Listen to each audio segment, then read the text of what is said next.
Masalah senior teater. Guru. Bapak. Siapa? Ya, Bapak.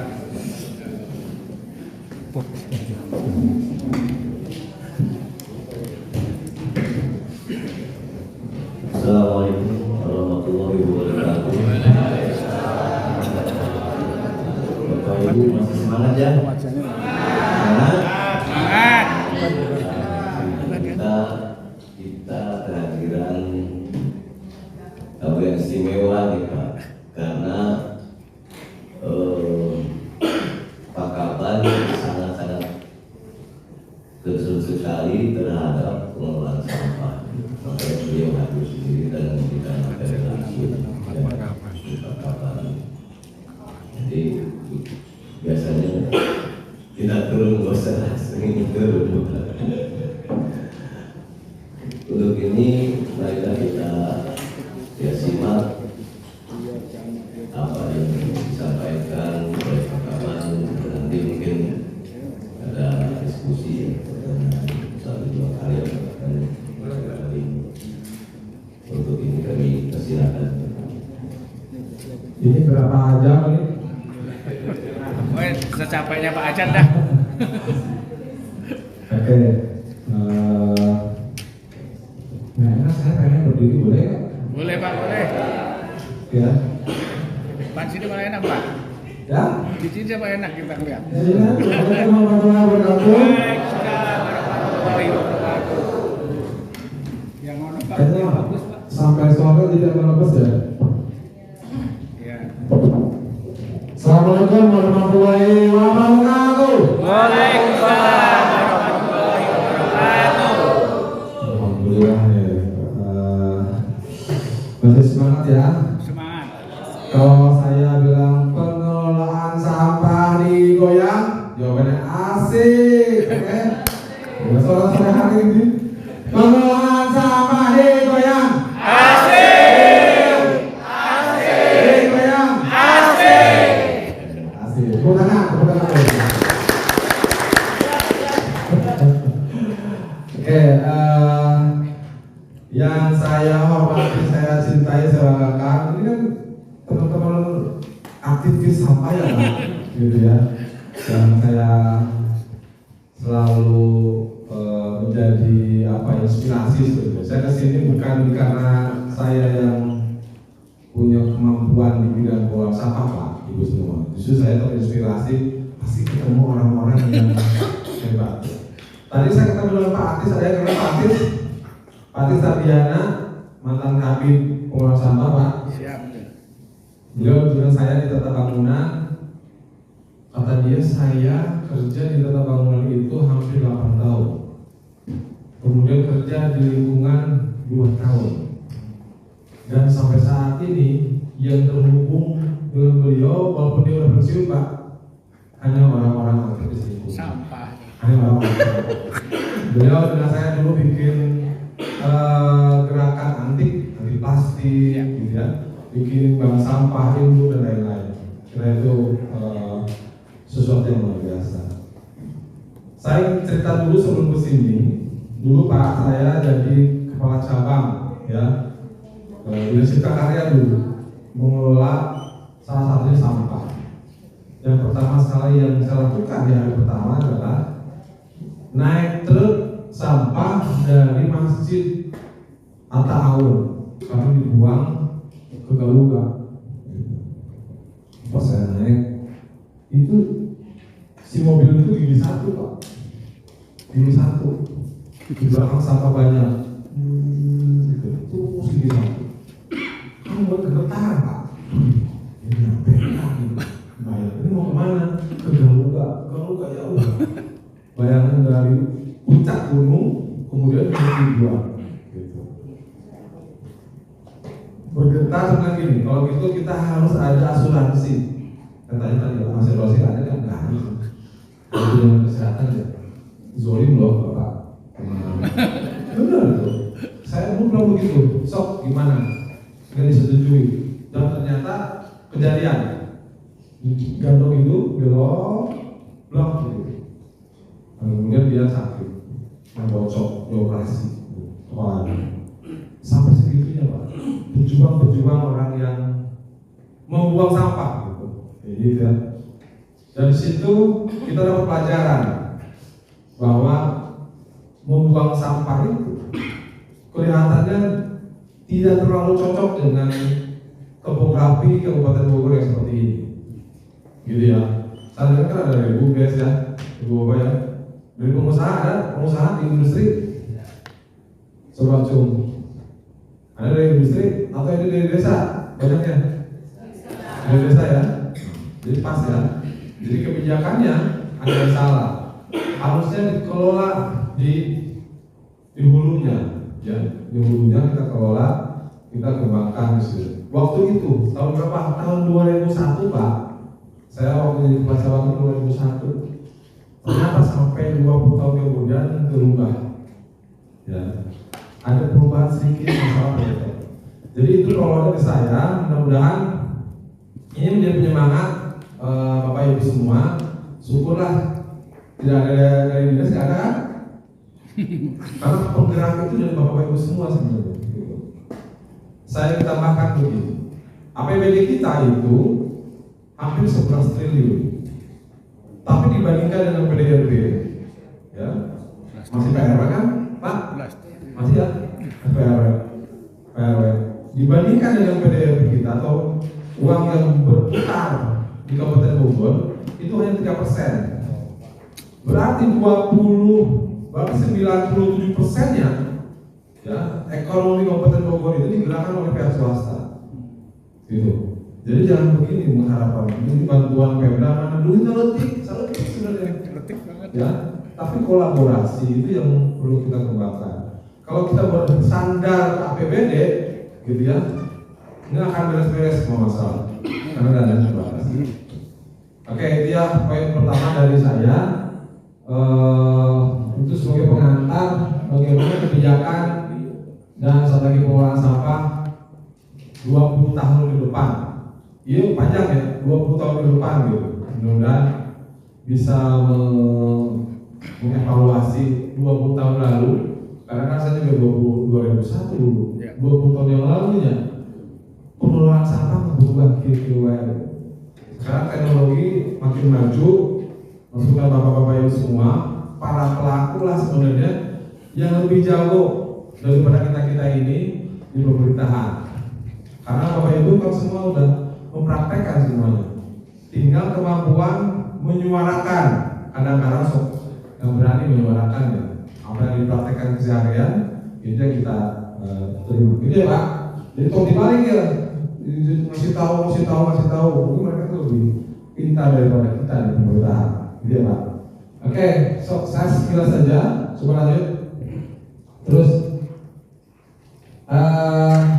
kita harus sadar bahwa jumlah penduduk kita banyak.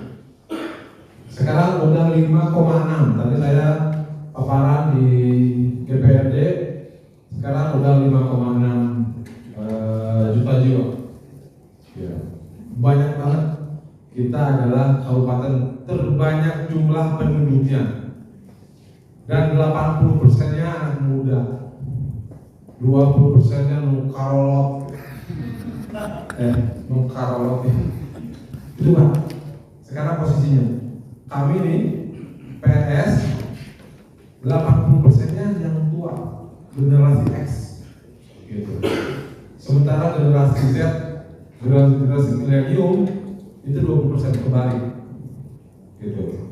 Jadi yang perlu dicermati pengelolaan sampah juga harusnya lihat dari sisi itu. Itu banyak anak muda, gitu. Kalau enggak kita bermasalah, atau kalau tidak kita bisa selesai. Syukur-syukur ada yang muda ya, ada beberapa yang muda. Ya, itu saya kira posisinya. Lanjut. Ini kaitan dengan sampah. Saya nggak mau menggurui sebenarnya ya, tapi saya akan menyampaikan bahwa kita tuh belum menemukan suatu hasil yang optimal dalam pengelolaan sampah. Harus fair, ya. Nanti ada, saya khawatir bom sampah itu mulai terjadi lah ya. kalau misalnya di puncak itu udah kan tadi udah mulai bergerak. Saya Taman Safari mulai dia setelah mandiri melakukan beberapa pengolahan, beberapa teman-teman juga udah turun. Nah mungkin lagi ke sana. Tapi ini positioning ini seperti ini. Kita kalau enggak tidak ada pengolahannya, kami 2 minggu yang lalu sudah survei bersama investor dari Cina segala macam, menyelesaikan juga mudah-mudahan ada solusi dari Pak PJ Bupati. Kita akan selesai di hilirnya dan kita bicara yang lainnya ya. Saya kira itu lanjut. Oke, ini mah biar mengerti aja gitu ya. Jadi yang pertanyaannya banyak banget gitu. Ini kebanyakan nih kan jumlah penduduk yang gitu Pak. Tapi dirasakan begitu nggak sih? Kan tinggal dilihat faktanya. Belatak gitu, belataknya. Pabalatak tuh gitu di lapangannya. Pabalatak kan? Gitu ya. Nah, berarti tadi benar gitu. Itu aja ini. Kasih tuh kalau pada sekarang. Udah dikasih tinggal pindah tetap gitu ya. Ini fakta batunya. Berarti itu kan ini benar. Jadi sekarang ini sudah ada master plan pengelolaan sampah yang dibuat oleh orang Jerman, JIZ ya, kerjasama sudah ada. Kita sudah ada rencana tata ruang wilayah yang mengatur itu. Harapannya kita manut. Terus, oke ya, lanjut, Bapak. Oke, ini mah tahu lah ya. Kalau enggak begitu kondisinya, kemudian TPS Nambo belum dioperasionalkan, tapi kan diselesaikan. Tapi ini adalah di hilir ya, Bapak Ibu semua. Kalau urusannya micun sampah, buang sampah, nanti di BWS mudah-mudahan dari ADR diolah dan gitu. Lanjut. Ini kalau enggak ya, saya kira hanya bercerita sudah begitu bermasalah, kita harus menutup ya. Gitu. Harus mulai ditutup. Kalau ditutup makin repot, makin berantak. Jadi kita masih menyelesaikan dulu. Lanjut, saya nggak akan bahas pastinya. Terus, nah, gitu loh Pak. Anggaran untuk sampahnya gede, ya. Tapi pendapatan dari sampah kecil. Gitu. Jadi ternyata kalau misalnya menggunakan pengangkutan di angkut sampah, biaya angkutan itu mahal banget. Kalau sebagai pengusaha pasti ditinggalin di usaha. Tapi karena basic ini, ya, kebutuhan dasar, pemerintah daerah wajib melayani. Mau yang tahan, mau yang tidak tahan, tetap Pak. Buang sampah sembarangan, nggak diambil disalahkan, gitu Pak. Yang salah siapa? Tinggal di Bojonggede, di jalan jam 3 pagi, lu banyak ya Pak? Banyak sekali Pak. Banyak banget seperti itu. Banyak kita harus ada pola-pola. Oke, ini posisinya begitu. Harapannya cik atau ini kita kurangin, gitu ya. Mudah-mudahan kita akan bergerak di pendekatan komunal atau pendekatan ke masyarakat ya. Lanjut. Nah, terus ini ya nggak usah lah. Terus target-targetan segala macam nggak usah, gitu ya. Nah ini ke depan, ya 20 tahun ke depan kita bikin biar nyambung ya, biar nyambung. Ke depan kita ingin ada berdasarkan KPRW kita, gitu. DLH harus banyak baca KPRW kita nih, biar nyambung. Tidak ada kegiatan yang dirubah kebijakannya, nggak usah diikutin Pak, pusing nanti, ya. Nah, kita ada stasiun pelayanan antara harapannya di setiap kecamatan. Kalau belajar kan udah banyak kok, saya juga yang ke Cina, yang ke Jepang, gitu, ke Belanda, ayo, mesti saya dulu kebanyakan prakteknya nggak ada, kebanyakan majelis taklim gitu kalau udah nggak ada eksekusinya. Nah, bapak-bapak itu yang mau eksekusi. Ini kita akan menceritakan begitu, kita akan ada 7 pengolahan sampah terpadu, gitu ya, harapannya. Dan yang paling kekuatan adalah memang tempat pengolahan sampah lebih ke community based development sebenarnya kita ke depan. Dibanyakin seperti itu Pak. Dicatat ya, harapannya nanti ada lomba pengolahan sampah antar desa, lomba pengolahan sampah antar kecamatan. nanti ada hadiahnya. Kita lagi meramu bagi desa yang mengelola sampah dengan baik, maka dia akan kena konversi penambahan dana bantuan keuangan samisade lebih tinggi daripada yang tidak mengelola itu. Jadi kita harus membawa ke ranah-ranah ke arah sana, biar semua peduli terhadap sampah. Kasihan dengan sudut kita Pak, kalau kita tidak ada peduli sekarang, permasalahan itu kita siapkan untuk mereka-mereka. Lanjut. Nah, saya kira ini lebih ke kegiatan yang akan didorong ke wilayah-wilayah sekitarnya. Terus nanti yang pendekatan tadi TPS 3 seperti itu, yang pendekatan KR dan lain kita akan didorong lebih karena dengan 40 kecamatan yang luas Pak, sistem membuang itu kelihatannya kita harus bergeser. Ya, nanti yang bapak-bapak yang sudah aktif di KRL, sudah aktif di Eco-Village, mungkin itu menjadi local champion istilah saya. Local champion harusnya dibantu Pak, boleh ya. Yang begitu itu yang harus dibantu, kemudian mempengaruhi yang lain untuk tumbuh gitu. Seperti itu ya. Oke, lanjut. Nah, jadi di dalam konsep awal gitu kita inginnya ada memang di pedesaan dan perkotaan. Di pedesaan itu pengolahan sampah mandiri ya tadi ya. Harapannya peran BUMDes itu optimal gitu. Tadi saya lihat ada teman-teman dari BUMDes sok mumpung, memang tidak menarik Pak. Saya teman-teman BUMDes di Puncak, Bu, sampah berantakan. Itu teh duit, itu teh emas, masih bingung Pak. Gitu. Berarti kita harus presentasinya, ya.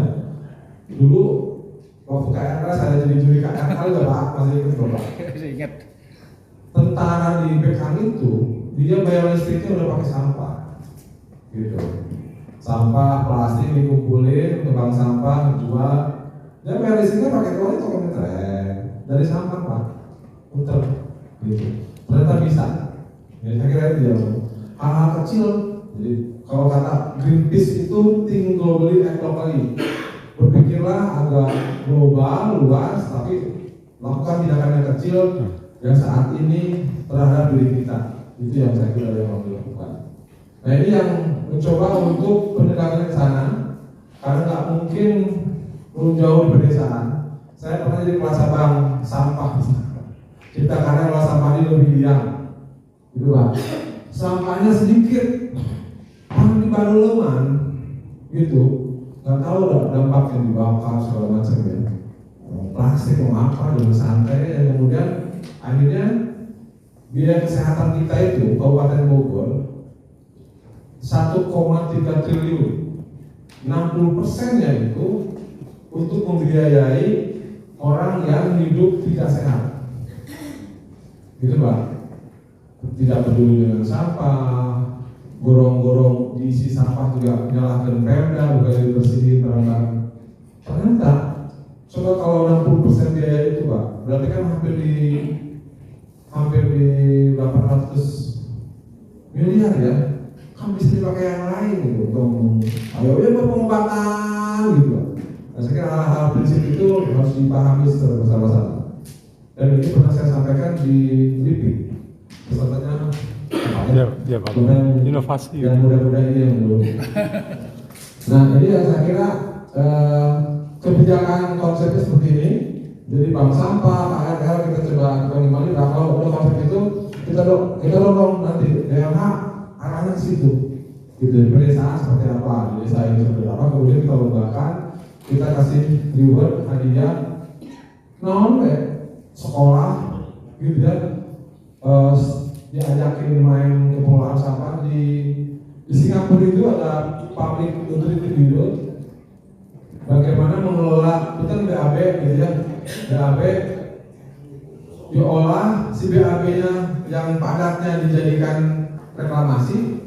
Udah ada satu pulau di Singapura itu semua dari BAB-nya penduduk di Singapura. Si airnya kemudian diolah jadi air minum, air mandi. Cuma ketika air minum ada sedikit kontradiksi dengan para kiai di sana. Ini boleh diminum atau tidak? Tapi saya disiapkan itu.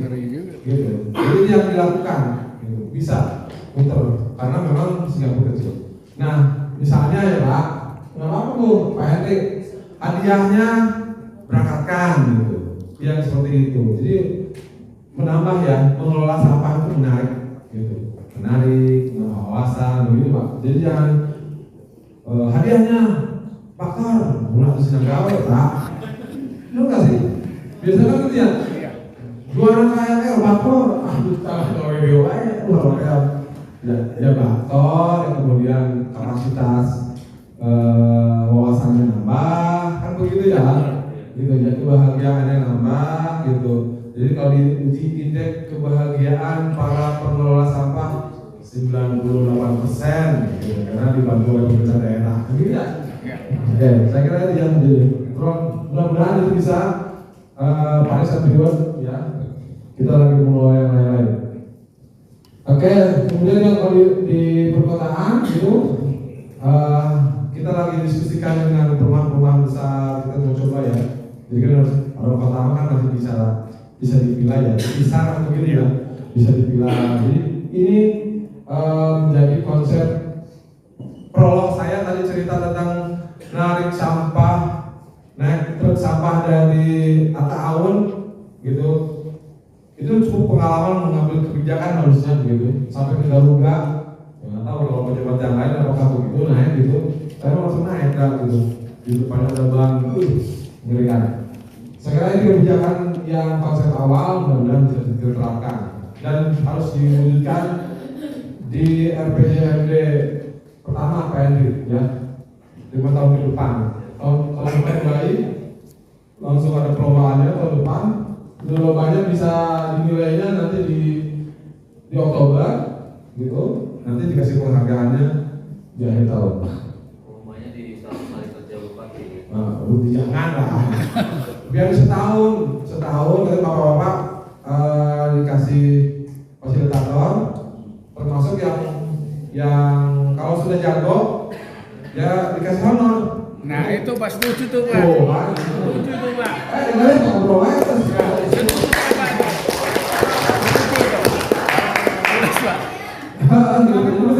Semangat ini Pak. Saya Pak Atis ya Pak Atis bilang kerja puluhan tahun di dinas yang bukan sampah nggak melekat dan tidak punya teman.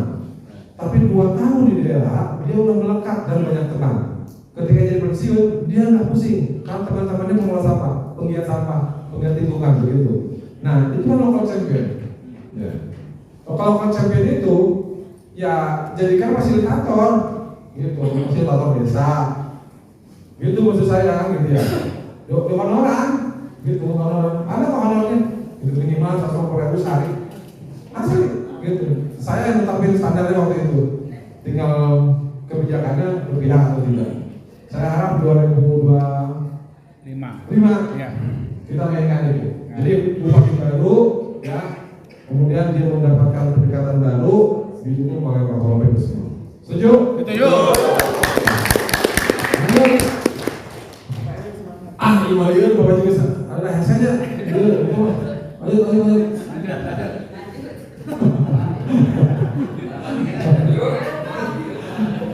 Bicara lagi, lihat Pak, ya.